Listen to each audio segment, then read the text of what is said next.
Hi hello ನಮಸ್ಕಾರ. ನಾನು ನಿಮ್ಮನ್ನೊಂದು ಇವತ್ತು ನಾನು ಪನ್ನೀರ್ ಕಾರ್ನ್ ಮಸಾಲ ಹೇಗೆ ಮಾಡೋದು ಅಂತ ತಿಳಿಸ್ಕೊಡ್ತೇನೆ. ನೋಡೋಣ ಬನ್ನಿ. ಇದೆಲ್ಲದಕ್ಕಿಂತ ಮೊದಲು ನೀವು ನನ್ನ ಚಾನಲ್ ನೋಡ್ತಾ ಇರೋರು ಹೊಸಬರಾಗಿದ್ದರೆ ಲೈಕ್ ಮಾಡಿ, ಕಮೆಂಟ್ ಮಾಡಿ, ಶೇರ್ ಮಾಡೋದನ್ನು ತಪ್ಪದೆ ಮರಿಬೇಡಿ. ಹಾಗೆ ಪಕ್ಕದಲ್ಲಿ ಕಾಣಿಸೋ ಬೆಲ್ ಐಕನ್ನ ಕ್ಲಿಕ್ ಮಾಡಿ. ಮೊದಲನೇದಾಗಿ ನಾನು 2 ಬೇಯಿಸಿಟ್ಟಿರುವಂಥ ಕಾರ್ನನ್ನು ತೆಗೆದುಕೊಂಡಿದ್ದೇನೆ. ನಂತರ ಮಿಲ್ಕಿ ಮಿಸ್ಟ್ ಪನ್ನೀರನ್ನು ನಾನು ತೆಗೆದುಕೊಂಡಿದ್ದೇನೆ.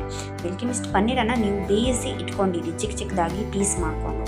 ನಂತರ ಮೀಡಿಯಮ್ ಸೈಜ್ 2 ಆನಿಯನನ್ನು ತೆಗೆದುಕೊಂಡು ಹೆಚ್ಕೊಂಡಿದ್ದೇನೆ. ನಂತರ 7ರಿಂದ 8ರಷ್ಟು ಬೇಯಿಸಿದ ಟೊಮೆಟೊ ಹಣ್ಣನ್ನು ನಾನು ಇಟ್ಕೊಂಡಿದ್ದೇನೆ. ನಾನು ಏನು ಬೇಯಿಸಿದ್ನಲ್ವ ಅದನ್ನು ಈ ಥರ ಮಿಕ್ಸಿಲಿ ಚೆನ್ನಾಗಿ ನುಣ್ಣಗೆ ರುಬ್ಕೊಳ್ಬೇಕು. 8ರಷ್ಟು ಬಾದಾಮಿ, 7ರಿಂದ 8ರಷ್ಟು ಗೋಡಂಬಿಯನ್ನು ಬಿಸಿ ನೀರಿನ ಹಾಕಿದ ನಂತರ ನುಣ್ಣಗೆ ಈ ಥರ ರುಬ್ಕೊಳ್ಬೇಕು.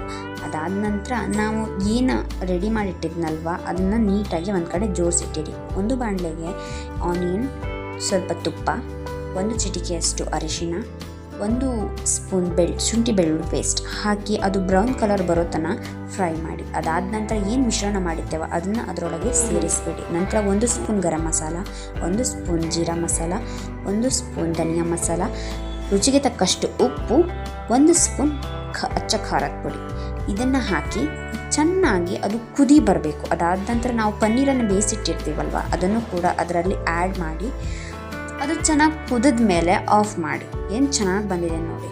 ಇದರಲ್ಲಿ ಏನು ನಾನು ಟೇಸ್ಟಿಂಗ್ ಪೌಡ್ರಲ್ಲಿ ಯಾವ ಥರದ ಪೌಡರನ್ನು ನಾನು ಸೇರಿಸ್ತಿಲ್ಲ. ಇದು ಎಲ್ಲದಕ್ಕೂ ಉಪಯೋಗ ಆಗುತ್ತೆ. Thank you for watching video.